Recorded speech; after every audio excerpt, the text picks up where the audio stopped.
My name is James Ratliff. I'm the Regional Program Director for Ancora Training. I help oversee all of the operations and logistics for all of our community college partnerships for the Commercial Driver's License Training Program. We provide a lot of hands-on skills industry training for community college partners here in the VCCS, whether it's commercial driver's license, welding, different things in medical and healthcare.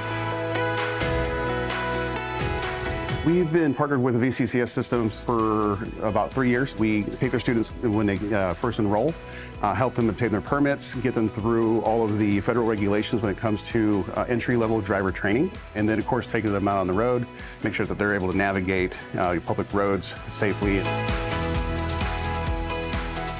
Currently, there is state assistance or federal assistance to afford students to be able to come into the program with no cost to them. We can get them from their permitting to licensing, so they can enter the workforce without any expense out of their pocket, no student loans, and they can go obtain a job that's earning $55,000 a year or more. Skilled trades is one of those trades that we need. We know what it is to be successful out there. We just want to be able to share that and share the success that we've had.